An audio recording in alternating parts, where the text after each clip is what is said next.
The bride, the slap, and the spark of war. The throne hall of the Zytherian Empire was designed to make even star-faring civilizations feel small. Spires of crystalline metal rose like frozen lightning, arching overhead in symmetrical patterns that hummed with soft blue energy. Delegates from 47 worlds gathered beneath its brilliance, robes and uniforms flowing like rivers of color as they moved through the chamber. 1,000 conversations blended into an elegant murmur while floating drones documented every second of the Interstellar Peace Gala. Alina Ward felt dizzy from the grandeur. She stood beside her husband, her white ceremonial gown trailing like spilled moonlight across the polished obsidian floor. The roses woven into her hair were a stubborn act of humanity, fragile, fragrant, completely out of place in a hall carved from alien metals. "Beautiful, isn't it?" she whispered to Elias. He offered a gentle nod, the slightest smile tugging at the corner of his mouth. "You fit here better than they do," he murmured.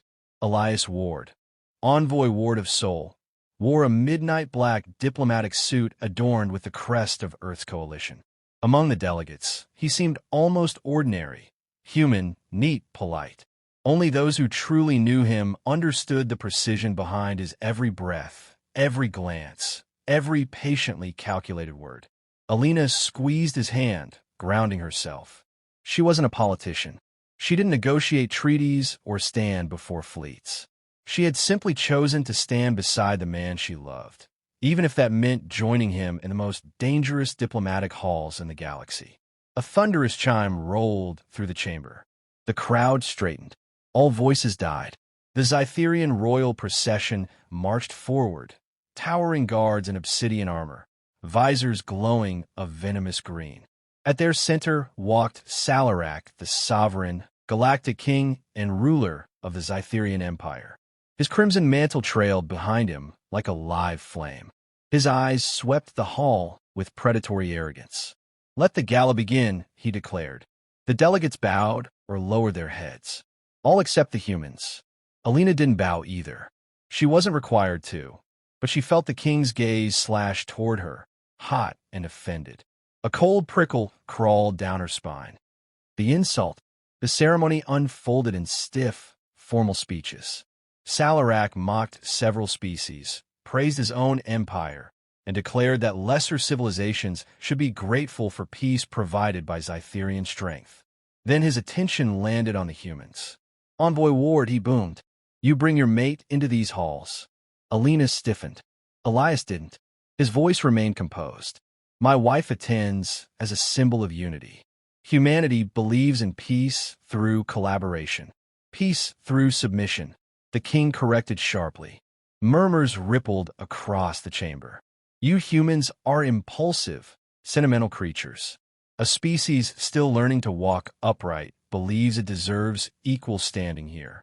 Elias' expression didn't change, but Alina felt his hand subtly tighten around hers. She stepped forward before he could speak. "With respect, Your Majesty," she said softly, "equality isn't something bestowed by thrones. It is something we claim by standing as we are." The hall fell, deathly silent. Salarak's eyes narrowed. "You dare address me?" Alina swallowed. I simply mean that humanity bows to no king, just as your empire bows to none." A dangerous smile curled across the king's lips. And then he struck her. The slap. The sound echoed like a whip crack through the hall. Alina's head snapped sideways, and she collapsed, her white gown billowing across the floor. The roses in her hair scattered like broken pieces of her dignity. Gasps exploded around her. Delegates froze. The guards tensed, guns lifting instinctively.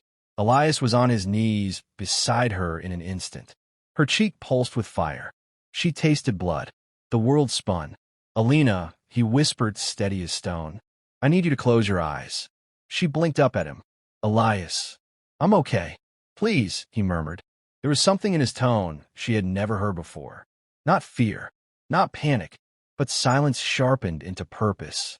She obeyed, letting his hand guide her head gently to the floor. "The envoy awakens." Salarak laughed. a booming, arrogant sound that vibrated through the hall. "No human will complain," he declared. "Your species should feel honored I gave your fragile mate attention at all." A diplomat from a nearby world whispered urgently to another. "That man, his pulse hasn't risen." A Zytherian general leaned toward the king. "Your Majesty, this human is Elias Ward, Earth's strategic envoy." "You, I know who he is," Salarak snapped. But the general wasn't finished. His voice dropped to a trembling whisper. "Then you know, we should not have touched the spouse of the man they call the Gentleman of Ruin." Elias slowly stood. His posture was impeccable, his breathing controlled, his gaze razor-sharp. He buttoned his coat with measured calm. He looked at the king as though calculating the shape of catastrophic inevitability. "Your Majesty," he said softly, "you have committed an aggression against a citizen of Earth." The temperature in the hall seemed to drop. "I request," Elias continued, "a formal apology." Salarak barked a laugh. "Apologize? To a human? To a—" He didn't finish, because Elias' eyes narrowed, just a fraction, and that was when the galaxy first realized. They had not insulted a fragile human bride. They had provoked the most ruthless envoy Earth had ever bred. The most ruthless envoy Earth ever bred. The throne hall vibrated with a tension so sharp it felt physical. Salarak the sovereign stood tall on his crystalline dais, confident and mocking. Around him, his guards maintained their rigid stances, rifles gleaming under the cold lights. But it wasn't the king or the guards that drew the room's attention. It was Elias Ward. He stood perfectly still, too still. A man whose wife had just been struck should have shaken with anger, shouted in fury, or rushed to violence. But Elias did none of those things. He stood at the center of the hall with his hands calmly clasped behind his back, posture flawless, expression unreadable. A diplomat from the Teleran Alliance whispered to her neighbor, "How is he so calm?" His partner was attacked. Her companion shook his head. "No, this is worse. Humans hide emotion by instinct. The calmer they are, the more danger you're in." The king scoffed at their murmuring. "Envoy Ward, step aside. Your fragile bride was out of place in my hall." My hand corrected the problem. Elias spoke softly, every word as smooth as a scalpel.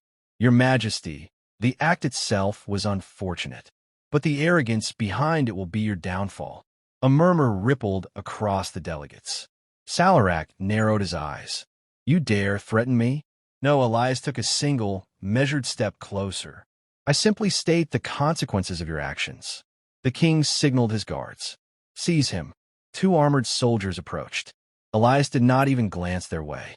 A reputation unmasked. Several alien delegates attempted to intervene. "Your Majesty, this is unwise." "Salarak, he is not merely a diplomat." But the king raised a hand, silencing them. And that was a mistake. One of the delegates, a small, six-eyed Orixi elder, leaned toward a nearby ambassador and whispered with palpable terror. "Don't they understand? That human is the one who dismantled the Varkin syndicate with a single message." Another added, "And the envoy who made the Crimson Armada stand down without firing a shot." Stories moved like a cold wind through the hall. The Zytherian guards took another step toward Elias. The envoy lowers his mask. Elias finally turned his eyes to the guards, analyzing them, not as soldiers, but as pieces in a collapsing structure. "Your Majesty," Elias said, his voice still quiet, "I would strongly advise you order them back." Salarak barked out a laugh. "You advise me? You humans." Elias tapped his wristband. Instantly, every hollow display in the hall blinked to life. Data poured across them like falling stars. Encrypted trade route cancellations, economic shutdowns, a synchronized wave of sanctions, treaties dissolving, dozens of alliances snapping into place across the galaxy. A diplomat gasped. This was prepared in advance. Another whispered, horrified, he planned for a trigger event. He was waiting for a reason. Elias spoke without turning from the king. "Your Majesty, at this moment, 37 of your trade partners have withdrawn support. 11 vassal systems have declared neutrality. Your treasury reserves are plummeting, and your empire's outer colonies are demanding independent review of your rule. The king stared at the screens, disbelief widening his pupils. You think political maneuvers frighten me? Salarak snarled. I command fleets that span systems. And those fleets, Elias replied, are currently receiving authenticated orders from your own chain of command, instructing them to enter standby mode. The king froze. What? The orders were sent 10 seconds ago, Elias continued calmly. They come from your internal network. He paused. And your admirals know better than to disobey official Zytherian encryption. All around the room, delegates stared at Elias Ward as if seeing him for the first time. He did nothing theatrical, nothing loud, nothing dramatic. He had simply pressed a button, and the largest empire in the quadrant had begun to collapse. The guards hesitate. The two armored soldiers paused mid-stride, helmets flickering with incoming data. They exchanged rapid signals over their comms. One guard lowered his weapon slightly. Your Majesty, is any of this true? Of course not, the king growled, but his voice cracked. Elias' gaze sharpened. To the guards of Zytherian, you may want to check the broadcast from your mining colonies. Both soldiers opened their comms. Their bodies stiffened. Screens displayed miners celebrating rebellion, banners rising, and whole sectors chanting, "Down with the tyrant." The guards took an involuntary step back. Your Majesty, one stammered, the Empire, it's fracturing. Salarak roared, lies. All of it lies. Elias finally looked him in the eyes. You struck my wife, King Salarak. You humiliated a human, one of the most politically resilient species the galaxy has ever encountered. He took another step, voice low enough for the entire chamber to feel its weight. You have given me justification. And justification, Elias said, is the sharpest weapon in the galaxy. The hall erupts without violence. Delegates scrambled. Some issued emergency communications. Some attempted to negotiate with Elias. Others begged Salarak to apologize, to relent, to salvage what was left. The king stood trembling with impotent rage. You, he whispered, pointing at Elias. You're no diplomat. Elias' expression did not shift. No, he agreed quietly. I am an envoy, and humanity sends envoys only when we intend to win. The hall fell silent again. Only this time, it was not the silence of awe. It was the silence of fear, because everyone now understood the terrifying truth. Elias Ward was not here to negotiate peace. He was here to end a throne. Humanity's counterstrike without firing a shot. The throne hall, moments earlier a scene of regal splendor, had transformed into a pressure chamber moments from implosion. Delegates barked commands into their comms. Guards whispered frantic status updates. And somewhere deep in the palace, alarms began to echo like distant thunder. At the center of the chaos stood Elias Ward, silent, controlled, impenetrably calm. He wasn't shouting. He wasn't issuing threats. He wasn't even moving. Yet the Zytherian Empire was falling apart around him, and that terrified the galaxy more than any display of firepower ever could. The countdown begins. Elias lifted his wristband and projected a clean, simple countdown in the air. 2 hours, 59 minutes, and 58 seconds. Gasps rose. A Telleran ambassador stammered. What happens when it reaches 0? Elias responded without turning. That depends entirely on His Majesty. Salarak glared at the floating numbers as though they were a personal insult. You believe I will bow to human theatrics? You struck my wife, Elias said, voice still low. I require a public apology broadcast across all Zytherian territory. And reparations. Impossible, the king snapped. Elias didn't argue. He simply tapped the countdown window again. It brightened. Flashed. 2 hours and 59 minutes. The king flinched. Humanity arrives silently. Outside the palace, streaks of white light flared across space as dozens of human warships exited warp, each one massive, angular, and ominously still. The Zytherian defense grid detected them, but found no hostile signatures. They weren't aiming weapons. They were simply there, watching, waiting. A Zytherian commander rushed into the hall, armor rattling. Your Majesty, human vessels have appeared across the system. How many? Salarak demanded. All of them. The words hung in the air like a guillotine. The delegates who had doubted humanity felt their hearts sink. The humans didn't posture. They didn't fire. Their message was clear. We do not need to strike. We simply refuse to leave. The Undercity revolts. Meanwhile, far below the palace, the Zytherian capital trembled with unrest. Workers, miners, manufacturing drones, subjugated species who had lived under Zytherian cruelty for generations, received synchronized messages from encrypted networks. Messages signed with 3 words. We see you, Earth. And like wildfire igniting dry grass, the Undercity rose. Structures burned. Shields flickered. Patrols scattered. The palace trembled as distant detonations rumbling through the foundation. Delegates flinched with each shockwave. The king roared, "Stop this. Stop all of this." "You cannot stop the truth," Elias replied. "You can only accept that your empire was built on brittle foundations." Delegates turned against the king. The Varnathi ambassador, her crystalline form trembling, stepped forward. "Your Majesty, the envoy's demands are reasonable. A public apology is nothing compared to losing your empire." Another delegate added, "Salarak, your colonies have been seeking independence for years. This situation only accelerated the inevitable." A third, eyes wide with dread, whispered, "Apologize. Save what little remains." The king slammed a fist onto his throne. "I will not kneel to a human." Elias remained motionless. "You misunderstand. You would not kneel to a human. You would kneel to accountability." Alina awakens. In Ahmed Bay, Alina's eyes fluttered open. Her cheek throbbed, a tender bruise forming. Medical drones whirred, scanning her vitals.